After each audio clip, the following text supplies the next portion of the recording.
Hello everyone and welcome back to my channel. Today is a question that I was asked at my Indian church the other week, and this father was really concerned in wondering how the younger generation, aka his two daughters, coped up with having to go between two different types of churches. The traditional church, where the one that I go to, we meet once a month and we uphold Indian traditions.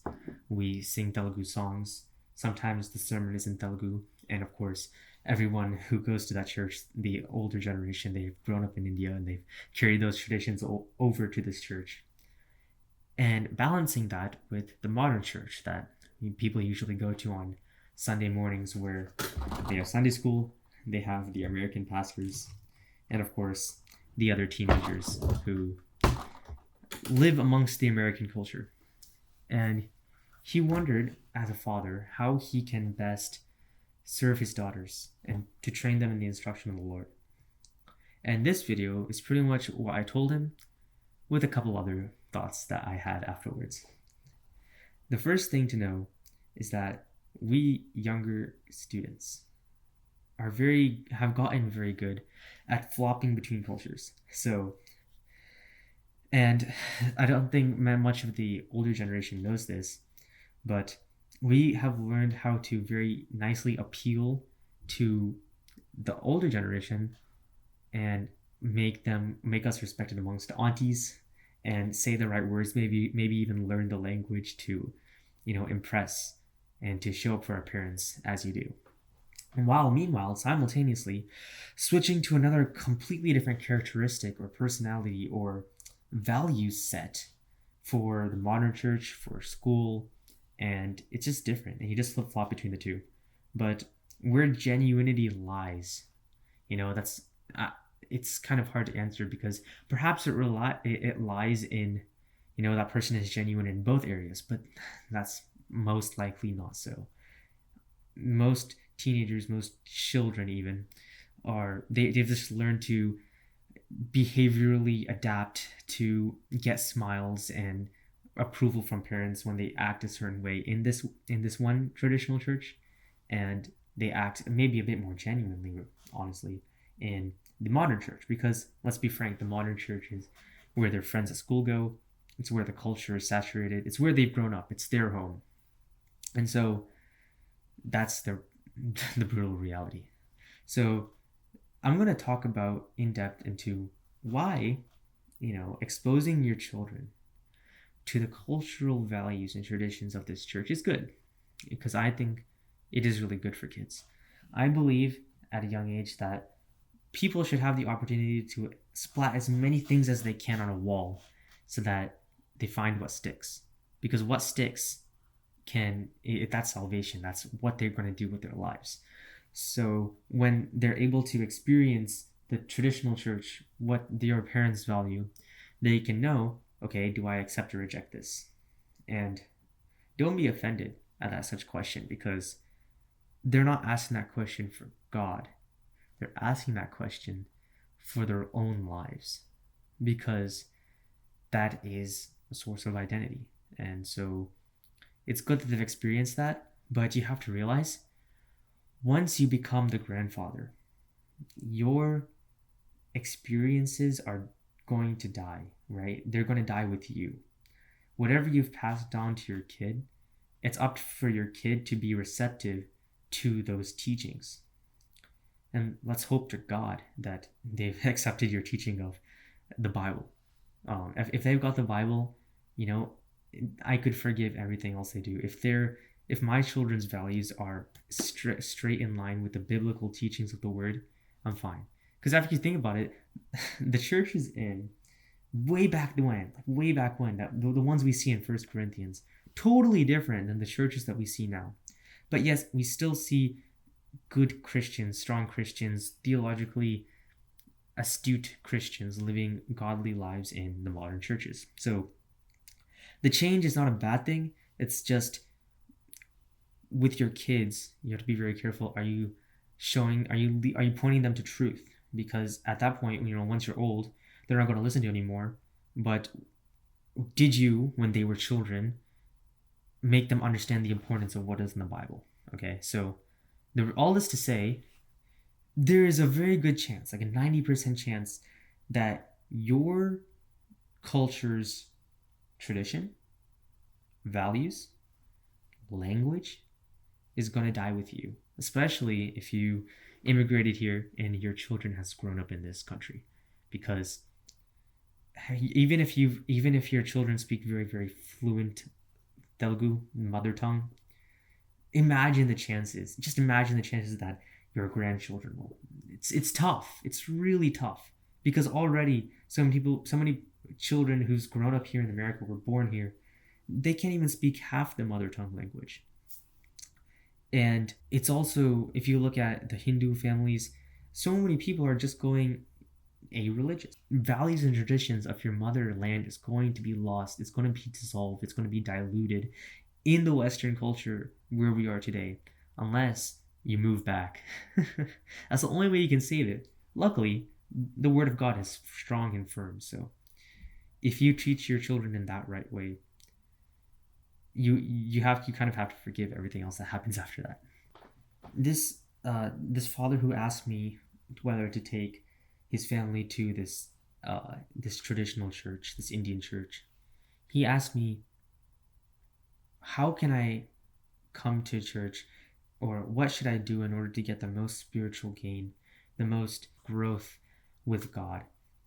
Maybe he just hasn't thought of this, but I told him that you don't come to a church to get, you're getting the sermon, you're getting the food, you're getting that social interaction. That's not really what you should come to church, and that's not really what all this is about. If you're showing up to church, you're representing yourself, your family, and God, Jesus Christ, amongst the community.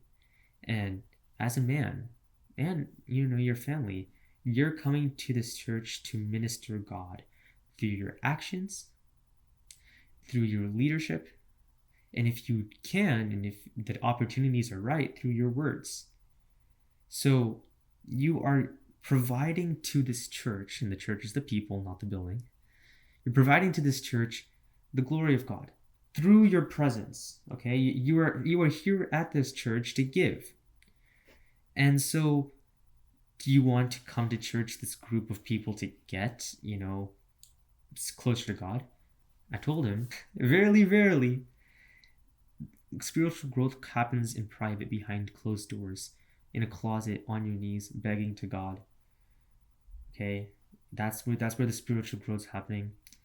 You don't hear a magical message in Telugu from the sky in India and get 2 inches closer to God. you meditate, maybe you meditate on what he says, and then you get closer to God spiritually, through conversations with God, but it's not like a linear progression. Anyway, it's an important distinction. Okay, you go to church to serve God, to give, and to glorify him through your presence in the community by blessing the people in that church. All right, and you can bless God in the church through your talent too. So music, singing, leading worship, all those things are phenomenal. Please do that if you are in a small church. Okay, so now let's talk about the modern church. Oh man, the modern church. I'm sure many of you, or maybe some of you, have heard of the problem of the mainline churches, those extremely liberal churches. I'm not going to talk about that, okay? Because I'm assuming that in this video, you know the Bible, and you know to push out nonsense that just isn't truth. I'm talking about churches where they're good, the pastor's good, the people are good, it's comprised of good Christians, but it's just not. It's just modern, it's just the nature of living in America. This is what the church is, okay? You have your contemporary music, you have your communion in little plastic bottles with it's not even, it's watered down, like, bro. Honestly, you could say the church is watered down, but I'm not going to go that far, okay? We're gonna back it up from there. So this church, it's modern. It's full of kids who go to schools, who are full of culture, who are full of, all of the things that make up the internet. It's all bouncing around in their minds as they go to school, and then those same people come to church, and then it's bouncing around in there too. And then your kids are going to be influenced that way. They just are. They just inevitably are unless you move to a different country or you go back. It's just the way it is. And so again, drilling it in, you need to teach your kids the word and to love the word so that they know where their foundation is. Something really sad about the modern church is the kids ministry. So I worked in the kids ministry at Gateway for around 2 years. So I know what happens there. I know a lot of the ins and outs of how the teaching works, what is taught, the content, the curriculum, the attitudes, the way you treat the children.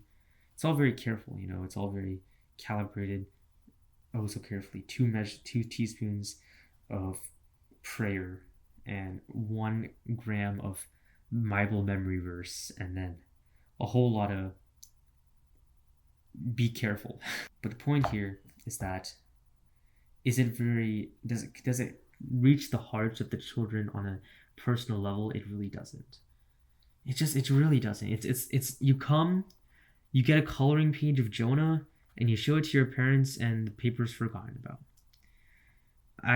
One of it's not my favorite thing to do. It's just something I began doing once I became aware of the situation, is that I would, at the end of the Sunday school, when the parents are picking up the children, right, I would ask some of the kids, so what do you guys remember today?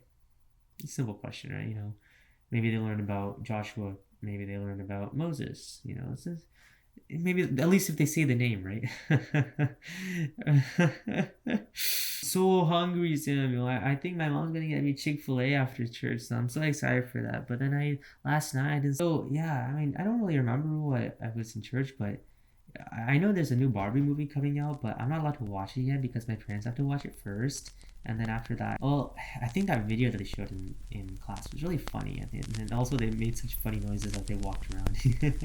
Wasn't that so silly, Samuel? Samuel, let me ride your back. Okay, so it's ridiculous. I know these are small children, right? Like imagine 3rd graders, but bro, I'm telling you, in ancient like churches like Jerusalem, like classic Jerusalem, you could have college level theological discussions with 12-year-olds because that's how well they knew the Bible. And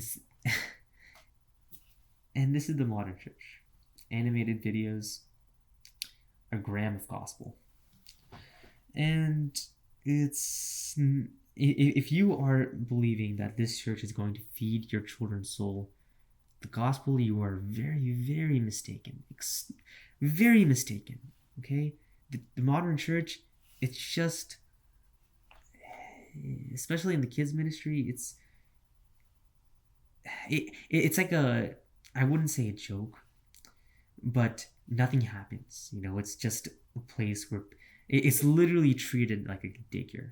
Okay, like practically, not literally, but maybe practically, it's a daycare. Okay, while the adults go get fed with the awesome preacher that we have, the children, nothing's much going on for them. And so again, it is your responsibility as a father to train your children.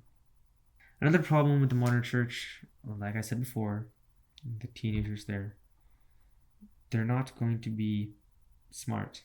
Okay, it's stupidity.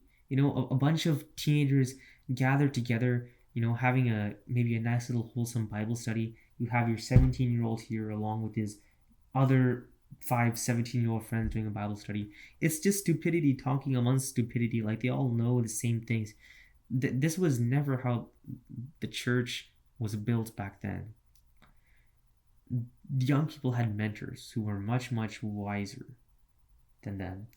For a bunch of teens to gather together and discuss the same things, it's just stupidity bouncing around the same verses that they've heard from this one TikTok, just going around in a circle. It's not literally like that. Maybe somebody has something interesting to share, like a testimony, but it's not ideal learning growth. Okay, and also people, it's just so easily misled. We're gullible. We're gullible. Okay, I'm gullible. I'm so young. I'm very gullible. We need to be led by mentors, godly mentors. So in that context, when people are influenced so very easily by their peers of the same age, it's very dangerous. It's very, very dangerous. Your friend starts playing the drums, then you want to start learning the drums. Oh, it's for praise and worship. Awesome. That is a good desire to have. But the desire is not rooted into really glorifying God. It's really just my friend was doing it, so I'm gonna do it because I'm cool, because he's cool, and this is the way we think. It's so silly. So, as a father, watch out for that. The modern church sometimes there's a lot of aspects of it that I find, at least, that I don't like, and I want to leave this as a warning to you, for you not to go back to your same church and start seeing things that you don't like about it, and then begin thinking, oh, this church is just so not ungodly, unbiblical. Maybe we should go leave and find a different church. Maybe I should stop going to church altogether. That is so dangerous. I never personally had this thought process, but you see how dangerous this is? Because the moment you decide to skip church one day is the moment that you've compromised on God. Because the church is a fundamental aspect to this whole Christianity thing. It grounds you. Because, yes, the Bible is there too, but humans are not meant to walk this path alone. And the church is needed. And it doesn't require you to like everything that the church does. But you need the church as a part of this walk. And it's a weekly thing.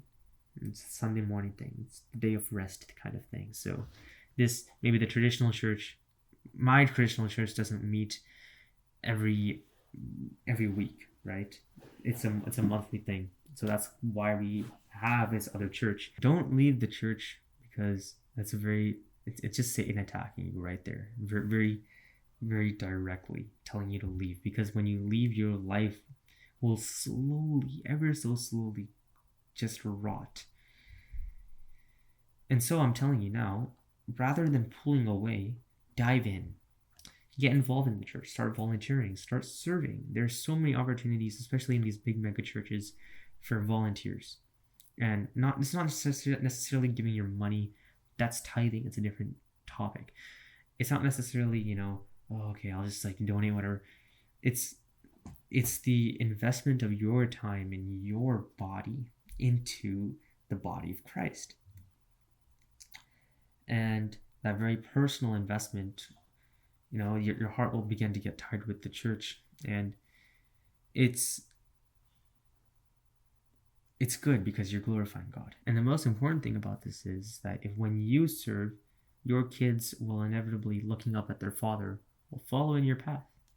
And you're setting a good example to them, not by just preaching to them or telling them, but living the life that you want your kids to live, and so that they see and follow, because you are their wise mentor. So should you go to the traditional church or the modern church, go to both.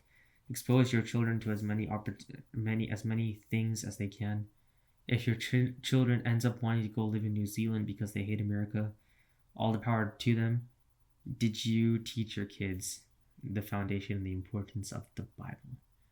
And did you invest into your church by glorifying God through your actions, through your work, through not necessarily your work, but by living godly? Did you not rely on the church to grow your spiritual closeness with God, but rather grow it in humility and private, so that you actually get closer to God, legitimately?